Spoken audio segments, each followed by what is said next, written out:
Michael Thompson stood in his new driveway, keys still warm in his palm, when he noticed the fresh tire tracks that weren't his own.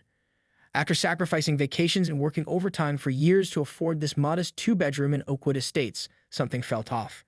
The previous owners had been suspiciously eager to sell, dropping hints about neighborhood politics before hurriedly changing the subject. "Finally mine," Michael whispered, running his hand along the brick facade. At 35, he was the last of his friends to buy property. His phone buzzed with congratulatory texts as he snapped a photo for social media, carefully angling to include the mature oak tree that had sealed the deal for him. That evening, while unpacking kitchen boxes labeled "fragile" in his sister's handwriting, Michael spotted a silver Mercedes SUV through his window, backing into his driveway with practiced precision.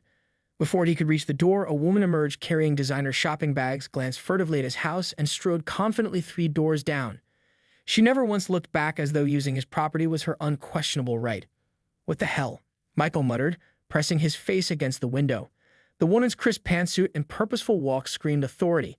He considered confronting her immediately but hesitated, still surrounded by half-unpacked boxes and unsure of neighborhood dynamics. Instead, he took photos from various angles, noting the Mercedes license plate. A quick property line check on his deed confirmed what he already knew. The driveway was unquestionably his. When the mystery woman returned 20 minutes later, she collected a small cooler from her trunk and departed with the same entitled confidence.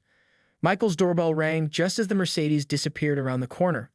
A middle-aged man with a weather-beaten face and friendly eyes stood on his porch holding a 6-pack of local craft beer. "Welcome to the neighborhood. I'm Dave Kowalski, 2 doors down," the man said, extending his free hand. "Thought you might need refreshment after moving day." They settled on camping chairs in Michael's barren living room, the only furniture a TV perched on an overturned plastic bin. "So what brings you to Oakwood?" Dave asked, popping open a beer. "Good schools for future planning, decent commute to my job downtown, and honestly, the price was surprisingly good for the neighborhood," Michael replied. Dave nodded knowingly. The Petersons, previous owners, were motivated sellers, especially after the whole flagpole incident. Flagpole incident? Michael's new neighbor leaned over his beer conspiratorially.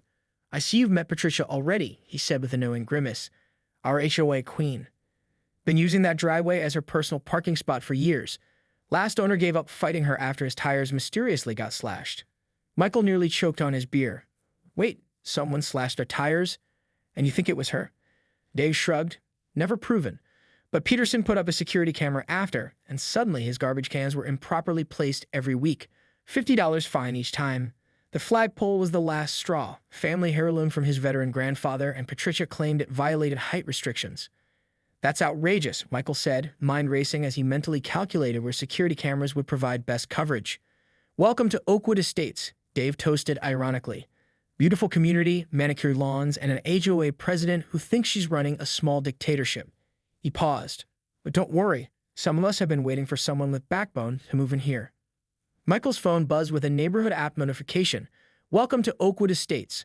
Please review HOA guidelines and attend next meeting. Patricia Winters, President." He showed Dave the message, whose eyebrows raised. "She works fast. Tomorrow she'll probably leave a welcome basket with a rulebook highlighted in all her favorite parts." 3 Friday afternoons later, Michael was ready. The previous week, he'd invested in a comprehensive security system, 4 high-definition cameras with night vision, motion detection, and cloud storage. 2 were prominently visible, while 2 others were discreetly hidden among his landscaping. He'd also installed a video doorbell with a clear view of the driveway. "Not paranoid if they're really after you," Michael muttered as he checked the camera feeds on his tablet. Today's plan required perfect timing. He'd taken a half-day off work, telling his boss he needed to handle a property issue. Now he waited in his home office, blinds partially open, cameras recording, with his neighbor Dave on standby 2 doors down, ready to serve as a witness if needed. Right on schedule at 3:45 p.m., Patricia's silver Mercedes glided into his driveway like she owned it. This time, a red BMW convertible followed immediately behind, parking at an angle that blocked most of the remaining space.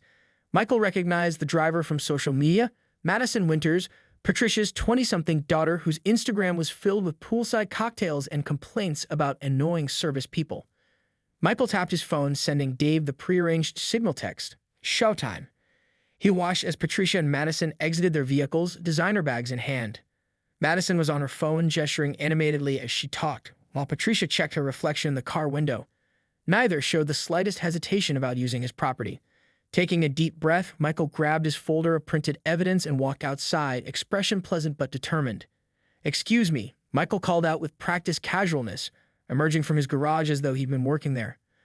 "I don't believe we've been properly introduced. I'm Michael, the homeowner." Patricia turned, momentarily startled before composing herself. Her smile appeared professional but didn't reach her eyes as she extended a manicured hand with a large diamond tennis bracelet that caught the afternoon sun. "Patricia Winters, president of Oakwood Estates HOA," she said with practiced charm. "This is my daughter Madison. We're just popping in next door for Brenda's book club. Previous owners always let us park here on Fridays." Madison barely looked up from her phone, offering a dismissive half-wave without making eye contact. "Did they?" Michael asked, maintaining his friendly tone while opening his folder. "Because according to my home security archives, you've been using this driveway 3 times weekly for months." He held up printed security camera stills showing dated timestamps. "Mondays, Wednesdays, and Fridays. That's trespassing on private property." Patricia's smile froze, her eyes narrowing almost imperceptibly as she assessed the situation. "You've been monitoring me?" "I've been monitoring my property," Michael corrected pleasantly, "as any responsible homeowner would." Madison finally looked up from her phone, scoffing audibly. "Oh my God, are you serious right now? It's just a driveway." "It's my driveway," Michael replied, not unkindly but firmly. "One I pay mortgage and property taxes on." Patricia's facade cracked slightly as she touched her daughter's arm in warning. "Michael, perhaps we've gotten off on the wrong foot. You clearly don't understand how things work here. The HOA board has certain privileges. Check your contract, Section 12, Paragraph 6. "I have checked it," Michael responded, pulling out another paper. "There's nothing about board members using private driveways. I've highlighted the relevant sections about property boundaries and common areas. Your own HOA documentation confirms this driveway is privately owned, not community property." Patricia's carefully composed expression tightened. From the corner of his eye, Michael spotted Dave casually walking his golden retriever past the house, phone held low at his side, clearly recording. Madison rolled her eyes dramatically, jangling her car keys. "Mom, let's just go. This guy's being totally ridiculous. I'm late for my facial appointment anyway." "Yes, perhaps we should," Patricia agreed, her tone cooling considerably. She gently closed Michael's folder and pushed it back toward him. "We'll discuss this at the next HOA meeting. I think you'll find the community rather united on neighborhood customs." As they reluctantly moved their vehicles, Patricia paused, one foot inside her Mercedes. "Parking is such a trivial thing to get territorial about. I hate to see your beautiful new home flagged for violations over something silly like improper garbage can placement or unapproved exterior paint."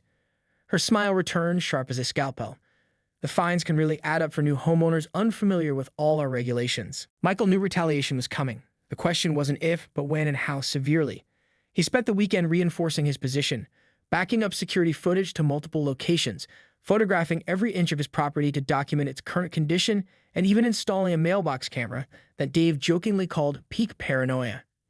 "It's not paranoia when the HOA president has explicitly threatened you," Michael replied, adjusting the tiny lens for optimal coverage.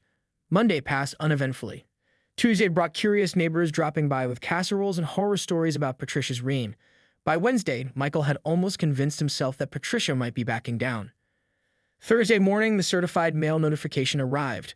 Michael retrieved the envelope from the post office during his lunch break, the clerk raising an eyebrow at his request to witness and opening the official-looking correspondence. "Your GNT, multiple HOA violations," screamed the red-stamped envelope. Inside, Michael found notices for unauthorized landscape modifications. He had planted 2 rose bushes from the HOA's own approved plant list. Improper garbage bin placement. His bins were exactly where the HOA guidelines specified, and most absurdly, creating community discord through unauthorized social media posts. Nowhere in the bylaws was social media even mentioned. The total fines, $750, due within 7 days with an additional $25 daily late fee. "Would you mind making a copy of all this for me?" Michael asked the postal clerk, who had been watching with undisguised interest. "I'd like a witness to what was in this envelope when I received it." "Honey, I've lived in Oakwood 20 years, the clerk replied, taking the papers to the copier. "That woman tried to fine me for having Christmas lights up on January 2nd. Document everything." Rather than getting angry, Michael got methodical. That afternoon, he took a personal day from work and drove to the county records office. The clerk there, a younger man with an impressive beard and Darryl on his name tag, showed visible interest when Michael mentioned Oakwood Estates. "The HOA that tried to block the public park access?" Darryl asked. eyebrows raised.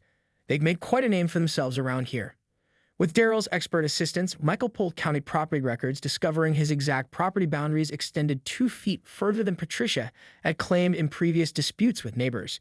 He filed requests for all HOA financial records for the past 5 years, citing state transparency laws that most homeowners never invoked. Most people don't know HOAs have to provide financial records when formally requested, Daryl explained, stamping Michael's forms. They have 10 business days to comply or face potential state investigation.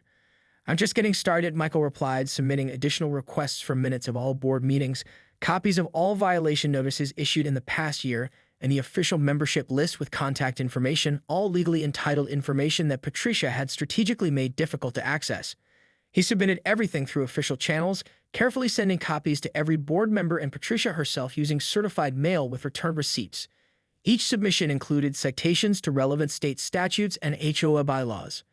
Back at home, Michael created a detailed spreadsheet documenting every interaction, filing a formal appeal in the violation notices with timestamp photographs proving compliance.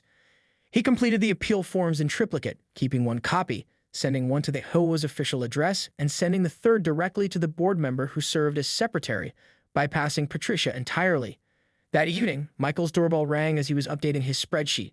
Through the video feed, he recognized Patricia's husband, Robert, a tall, soft-spoken man who always seemed vaguely apologetic for his wife's behavior. "She cited me for having wind chimes," said Eleanor, a retired judge with silver hair and piercing blue eyes that had likely intimidated countless attorneys in her courtroom days.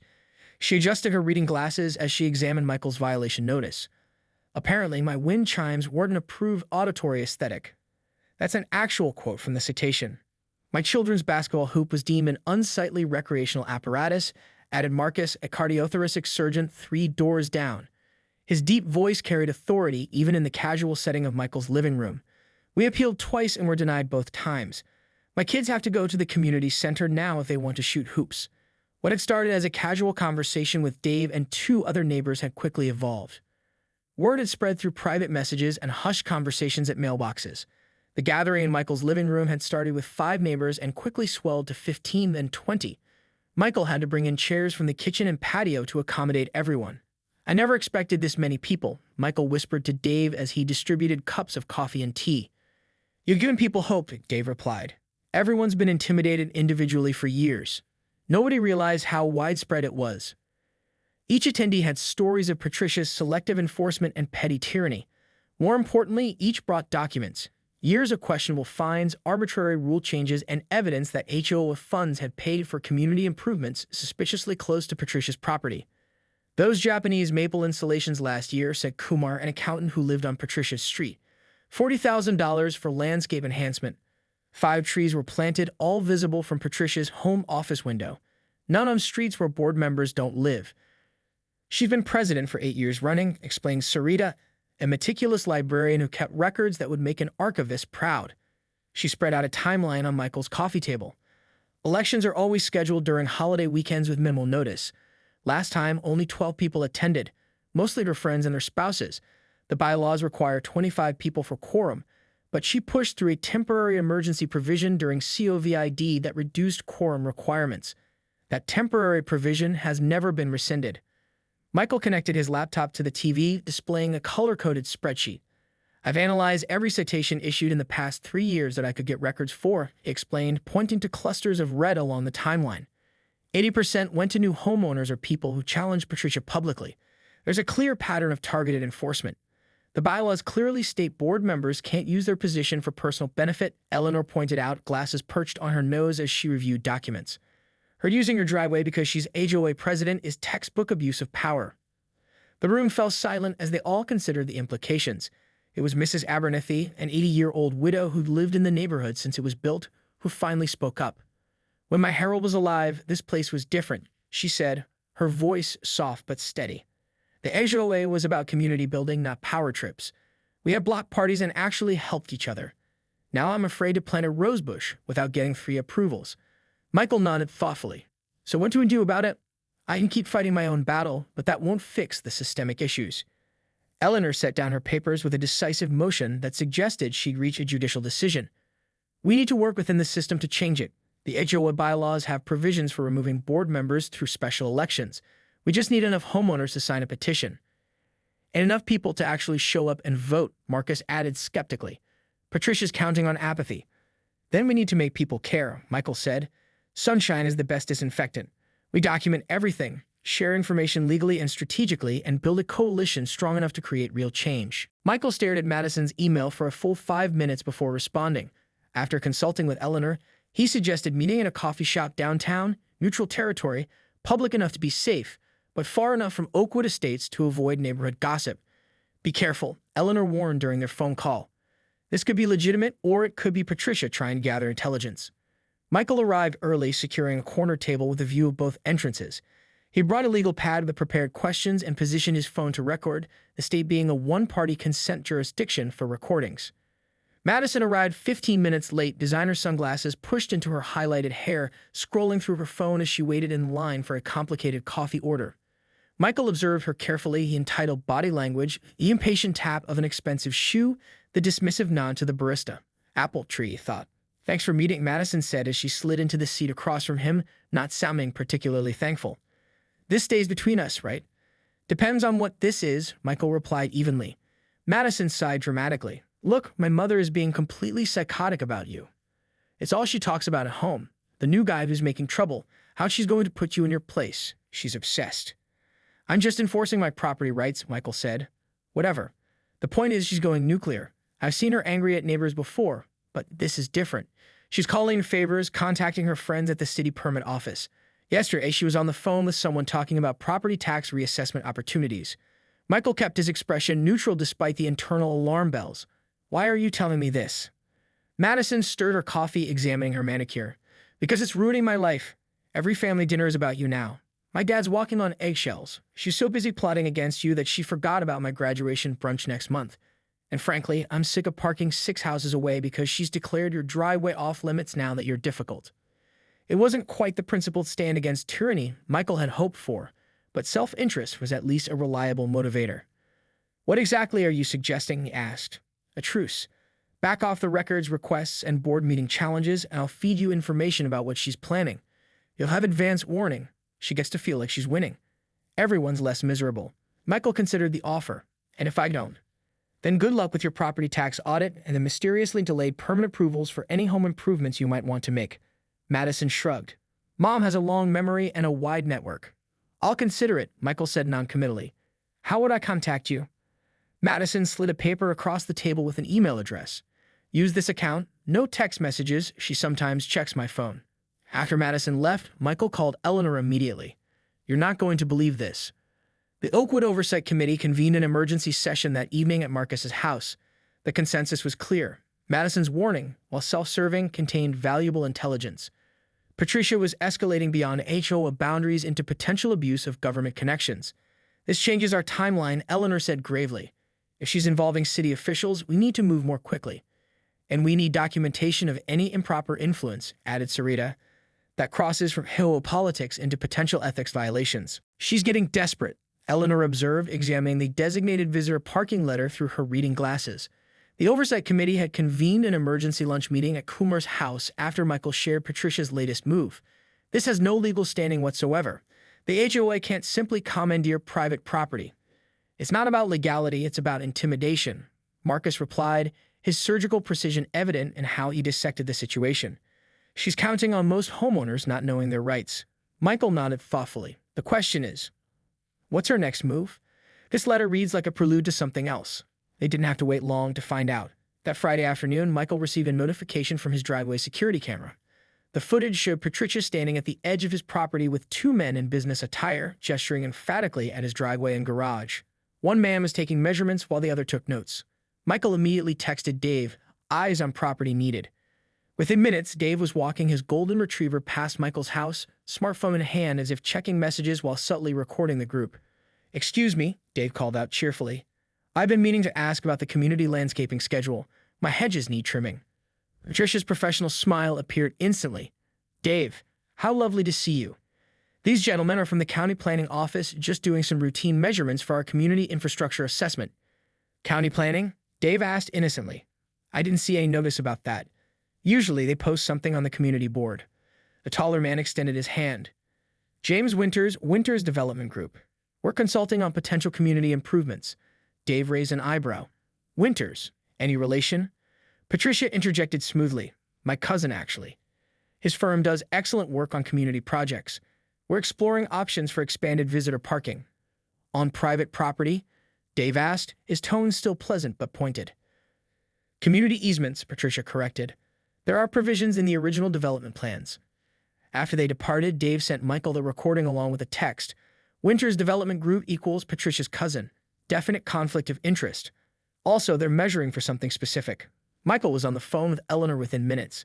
They're planning some kind of construction or modification to my driveway. They can't do that without permits and your permission, Eleanor assured him, though her voice betrayed concern. But Patricia having her cousin involved is a clear ethics violation. We need to document this connection. Sarita's research skills proved invaluable. By that evening, she compiled a comprehensive dossier. James Winters was indeed Patricia's cousin, and his development company had received over $200,000 in HOA contracts over the past 3 years, none of which Patricia had disclosed in board meetings as required by the conflicts of interest policy. This is the smoking gun, Kumar declared during an emergency committee meeting in Michael's kitchen. Financial self-dealing is grounds for immediate removal from the board. Michael wasn't so sure. We need to be strategic. If we move too quickly, she'll claim persecution and rally her supporters. They decided on a two-pronged approach. Continue gathering evidence while preparing for a formal presentation at the next HOA meeting. Eleanor would draft a legal opinion letter citing the relevant bylaws and state statutes governing HOA conflicts of interest. The weekend passed tensely, with increased neighborhood patrols by Patricia's allies. Michael spotted Madison's BMW driving slowly past his house twice, though she never stopped or acknowledged him. Monday morning brought the escalation they'd been expecting. Michael left for work in his usual time, carefully locking his empty house. At lunch, he received a frantic call from Dave. You need to get home now, Dave said, his voice tight with urgency.